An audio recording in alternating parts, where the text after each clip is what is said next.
Hi everyone, welcome to the Empower Sounds podcast. My name is Mahika and this podcast is all about sharing the inspiring stories of women from all walks of life, delving behind the mindsets behind their successes and journeys. Today I'm joined by Mirabelle Waters, model scout for several brands including Burberry. Mirabelle talks us through her life as a scout and how she got into it and really providing insights behind the modeling industry. This episode is super interesting because it's part of a little series I've done, with the last episode being an interview with designer Annabelle Barton and the next episode being with a model. So really delving deep into the world of fashion, and I know that it's something that interests a lot of women. So I thought that this would be really cool. I hope you enjoy it. Stay tuned and let me know what you think of the show. Please rate and review it. Amazing. Mirabelle, welcome to the podcast. Hi. Can you please share a bit about your background and how you got involved in the world of modeling as a model scout? Of course. So, hi, my name is Mirabelle Waters. I'm 20 years old and I'm from London. I'm currently studying a degree in biomedical sciences with Italian, which is obviously a little bit different to what we're talking about here today. Alongside my studies, I enjoy traveling, fashion design, specifically in swimwear and lingerie, and also competitive swimming. So, when I was 15, I got scouted via Instagram by Brave Model Management, who are based in Milan. However, after sending my photos in, I did get rejected. I did have a few more meetings. However, I did get rejected again and again and again until at about 16, I got scouted by a lovely lady called Shira. She worked at Forte Model Management, which is based in Oxford Street, like London. I was signed to Forte for about a year until I sort of started working there and then started scouting. And basically in January 2022, Shira advertised on her Instagram story asking about any freelance scouters. And basically, I contacted her back, even though I had no idea how to scout, I had no idea what to do. I just took that leap of faith and I contacted her. And since that time, I have been model scouting.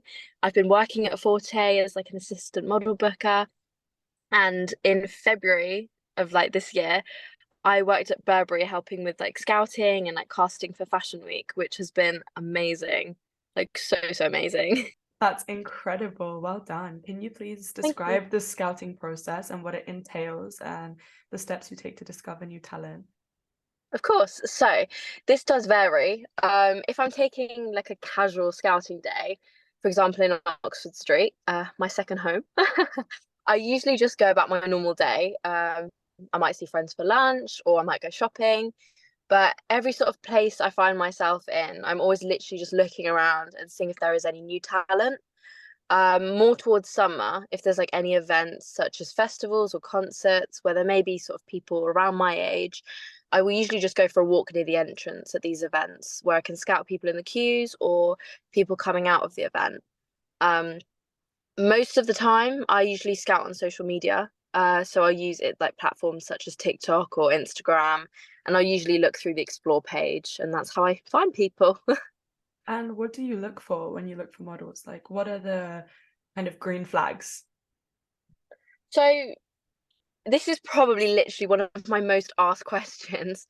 And if I'm scouting generally for new talent, so this is honestly one of my most asked questions.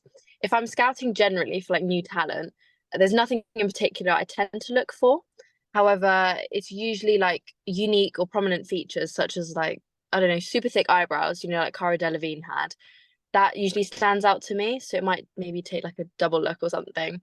However, if I'm scouting for a specific requirement from like a brand or an agency, I will follow that requirement really strictly.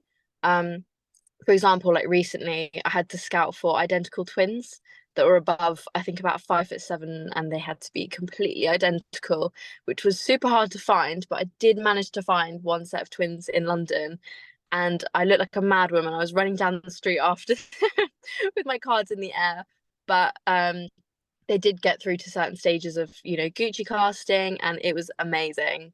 But yeah, overall, there's nothing overly in particular I look for. Just depends on what I get given.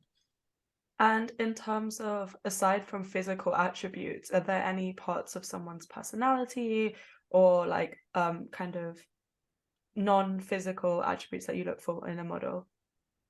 Yeah, so obviously when you first look at someone, you can't quite tell what their personality is. However, it's usually as I start speaking to them that will definitely give me like a yep, they're great, or oh no. Luckily, most interactions I've had with people, everyone has been lovely. They've been, asking questions, very open, or they've been very honest and in a polite way, like declined it. I have had like one person, maybe two, kind of be a bit rude. And as soon as someone is rude or, you know, anything along that line, I'm a bit like, no, because modeling, you're working with people the whole time. It's a very people-based job. So if you're going to be rude to people or a bit cocky or, you know, anything along that line, it's just not the right job for you. Everyone's lovely in that industry. Everyone's so kind towards each other, and we need models that are like that as well. For sure. And what is it like? How have you developed the muscle of just going and speaking to random people on the street? Because that must be really nerve-wracking. You managed to deal with just kind of the awkwardness of just approaching people and then dealing with their potential rejection or not knowing how they'll react. So growing up, I was such a shy child. I was a mummy's girl. I did not want to leave my mum. I would like honestly be terrified. I'd cry, kick, scream, whatever. And definitely model scouting is not something I ever thought I'd get into, purely because I was not good at talking to people. I was a nervous wreck. I would stutter. It would horrendous, utterly horrendous. Um, However, I sort of just thought, what's the worst that could happen? Someone's a little bit rude and they say no. And really, that's not that bad. So I kind of just, one day it just sort of clicked. I just threw myself in the deep end and I just scouted in front of a group of boys, which for me was a bit daunting, going up and just scouting one of them. I just threw myself in there and I was like, hi, like my name's Mirabelle, da da da da da.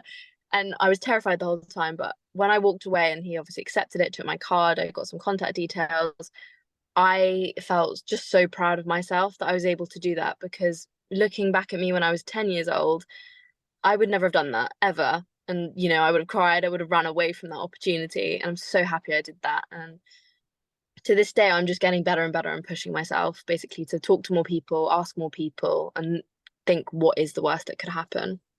That's so empowering and amazing. And I feel like that's something that's going to resonate with a lot of people. So that's awesome. Can you please share the success story aside from the one that you just shared of how you discovered a model and how their careers flourished since then? Sure. So one of the first girls I ever scouted was called Leali. We're now pretty good friends, always go for dinner, lunches whenever she's back from the US.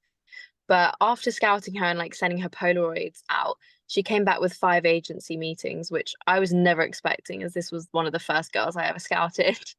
However, she did end up signing with Forte Model Management and then was also signed in Boston to Maggie's agency. And within 2 months of being signed, she got given a massive campaign for Coca Cola, where her images would be used worldwide, like billboards, Instagram, posters. It was honestly the day she gave me that call was insane. Like I was so proud of her. I was jumping with joy just for her. And some of the images have come out. One of them's on, Costa Rica Coca-Cola Instagram. And we're just waiting for a couple of the main ones to come out. And hopefully, we're not guaranteed, but hopefully there might be one in like Times Square, maybe Coca-Cola ad. Who knows? Fingers crossed. That is awesome. Well done. It just Thank shows you. how good your like intuition for these things are. On the flip side, have you ever faced difficulty with trying to launch a model's career in that you saw potential in them, but then when it got to the casting stage, they weren't as successful as they would have hoped and as you would have hoped?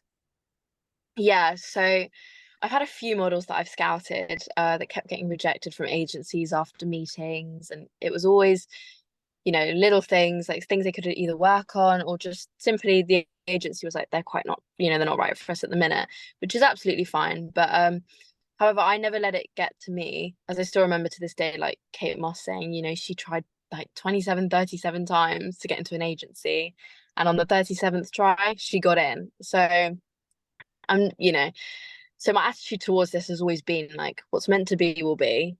clearly it just wasn't the right agency. And I do believe that a model should be signed to an agency that is right for them and not forced. Um, and I've always believed also keep trying, never give up. And that's definitely one of my mottos of, what, this agency rejects you, that's fine. Clearly it's not meant to be. Move on, try a next one, and we'll just keep trying until we'll get there. That's really empowering. And is that something that you've had to really try and help your models navigate, or like have you dealt with difficulty trying to manage their expectations and remind them that rejection is just redirection, or is that something that they have been resilient with by themselves? Yeah, so completely I agree with you. Rejection is just, you know, it's a way to improve and it should be a positive thing. And I've always said it shouldn't define, rejection doesn't define your self-worth and like who you are. It's just simply wasn't meant to be at that time. Um, when I sort of scout models, I do always say to them, the modeling industry is so volatile and it is full of rejection. And I believe is the best way because it prepares, I'm very transparent, it prepares them. I want them to be knowing as they go in so they can prepare themselves mentally for it. Um, However, as I said, like I will always tell them, I'll always give them constructive feedback and I'll always be supportive. And, you know, as I said, it shouldn't define their self-worth. It's got nothing to do with them. It's just simply wasn't meant to be at that time. For sure. And what would you say to them when they're experiencing self-doubt about like their beauty and their ability? And how would you remind them to stay authentic to themselves, and not get swept up in insecurity? So, as the modeling industry is quite competitive, and of course it's based upon looks, it's definitely not uncommon for like models to feel self-doubt or to be insecure.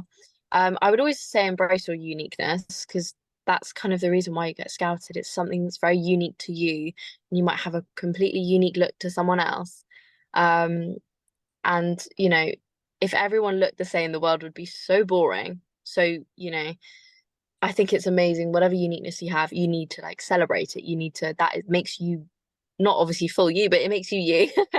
I also always say like don't compare yourself to other people because I'm sure other people compare themselves to you, and I just don't think it's a very good thing mentally, like to do. Obviously, everyone does it. But I definitely say focus on you, your strengths, your goals, and the only person that you need to make happy is yourself and not other people.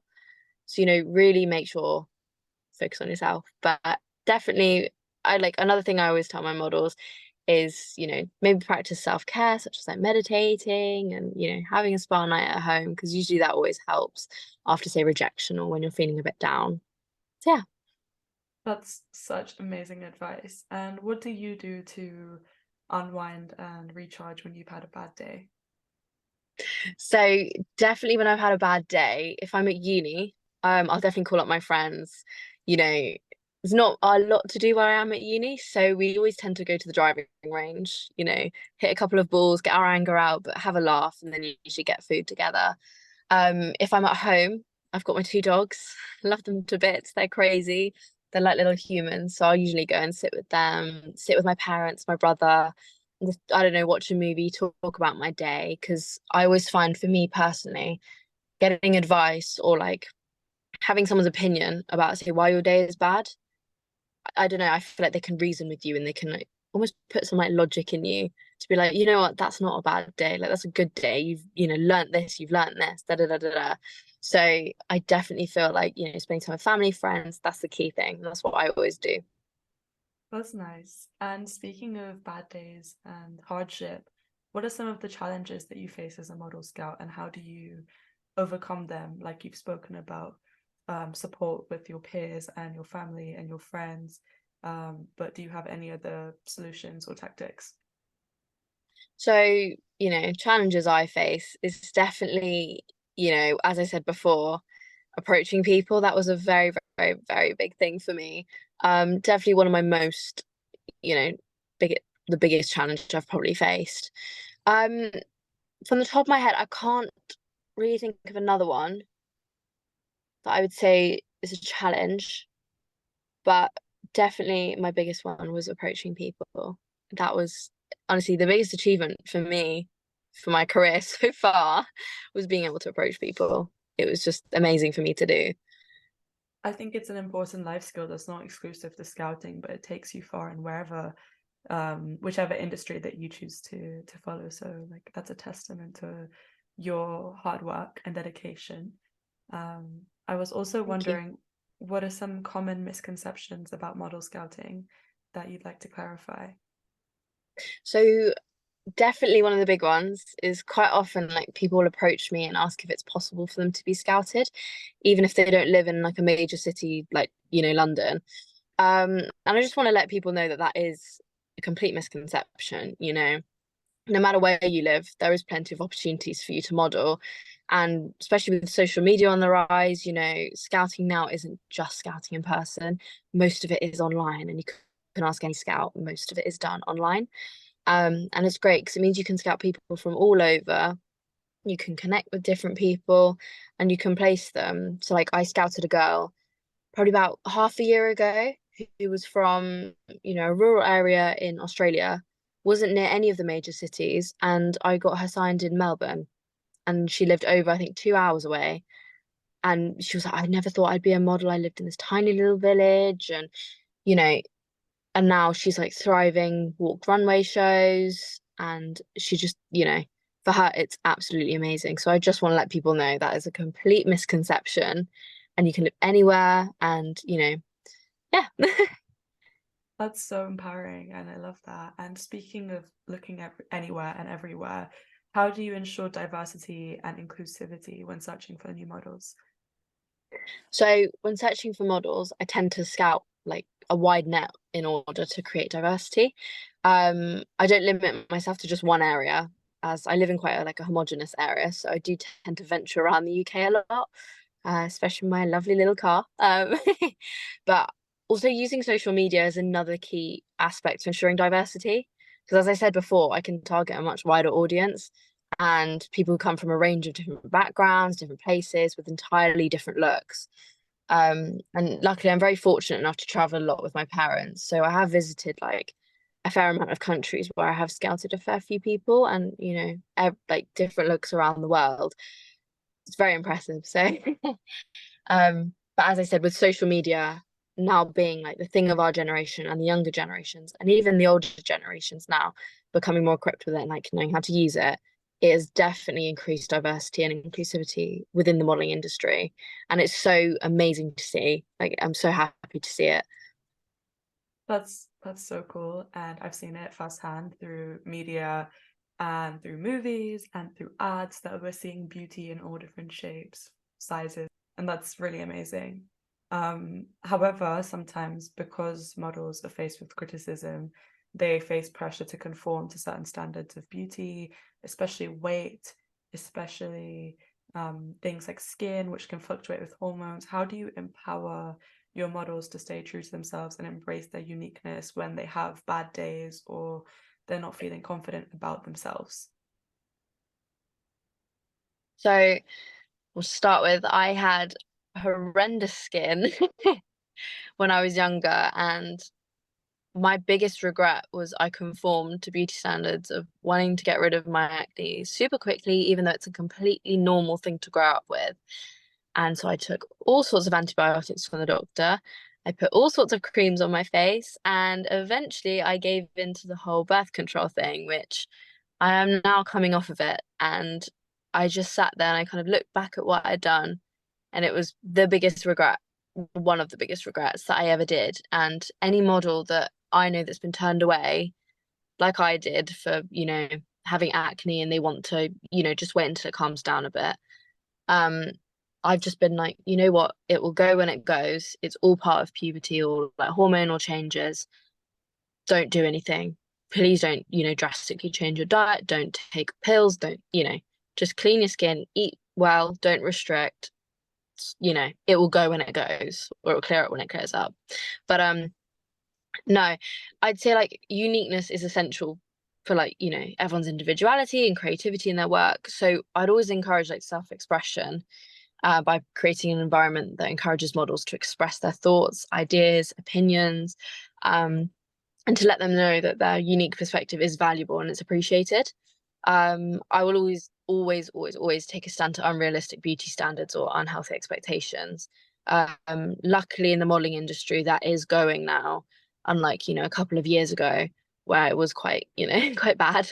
But if there is even a hint of it there, I will always take a stand. I will never let someone go through that, as I've had personal experience with it, and I know my half sister used to model, she did as well. So definitely that's one big thing I believe in. And as well as that, I'll always promote body positivity and encourage models just to prioritize themselves.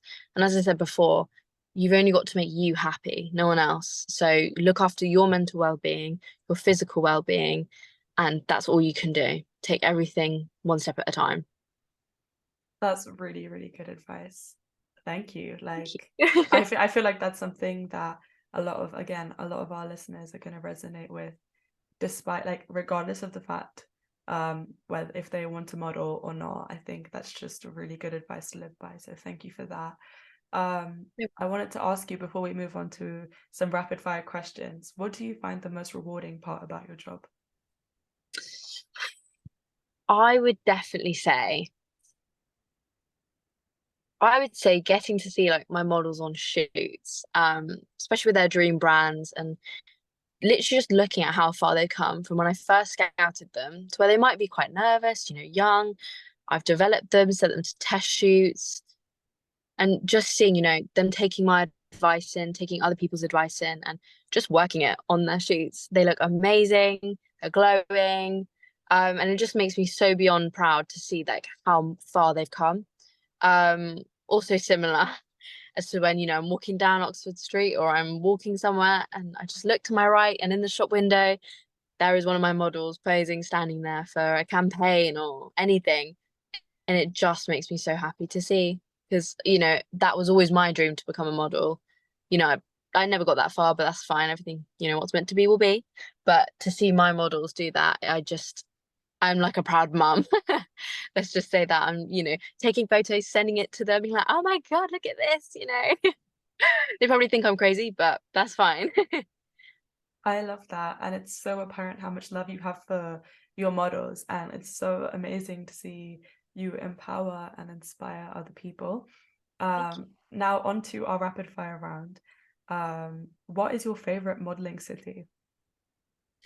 Ooh, I am a London girl, so I'm going to say London or Milan, definitely. Um, what is one fashion trend you'd like to see make a comeback? I wouldn't say so much as like a fashion trend, but I would love to see Emilio Pucci as a brand become more fashionable. As my mum wore a lot of his clothes, and I just love how abstract and colourful they were, and they, just very different to sort of clothes nowadays. And I feel like we need a bit more, diversity and different looking outfits and clothes and stuff. That's amazing. What is the best advice you've received in your career? Oh, oh, okay. Literally just do it. Like go for every opportunity handed to you, become a yes man, accept any situation. Well, not any situation, but most situations you get put into, do accept them because you don't know, what that might lead to. What's one thing that you feel so happy you said yes to? It was all saying yes to it was more like what I've done, like push myself to do. I saw an advert for an internship for this casting agency, and they're a big, big casting agency, they've done Bottega, big, big brands. And I didn't think I had the experience. I'd worked for Burberry once doing casting, and I just applied. I thought, why not go for it? What's the worst that's going to happen? They came back to me and I got the internship after the interview. So it was amazing to see, and I'm proud of myself. But that was definitely a similar like yes man moment. I just went for it, and even though I thought I didn't have the experience, I got it. So That's awesome. And like speaking of dream like jobs and collaborations, what is a dream collaboration with a designer or a brand you have for the future? I'm an incredibly indecisive person, But my top three sort of brands would definitely be Elio Emile, Burberry, and Diesel. Because the new Diesel show that they just had was insane. It was so different, and especially with their new creative director. Same with Burberry, actually, new creative director. Both the shows were insane. Obviously, I'm being a bit biased with Burberry, but they were amazing. That's so cool, and we're manifesting that for you as well. Thank you. Our last question is, what are you most grateful for? Within the industry, I would say to have such a supportive network of model scouts, mother agents, model bookers, that have been so helpful and so kind towards me, especially when, technically we are competing against each other to find models. Everyone wanted wanted to help me. I had like two mother agents call me just to get to know me. I've had multiple that wanted to do coffees with me, and I never expected that, considering we are literally fighting to find models against each other. So it was such it's just, honestly, I've never seen it before. It was so amazing to see all the support and kindness everyone has towards you, especially when you're starting up. And I'd say I'm quite young compared to them, 20. So it was amazing. That's really cool. Thank you so much for sharing your experiences and your stories and your advice with everyone. You're really an empowering woman. Thank you.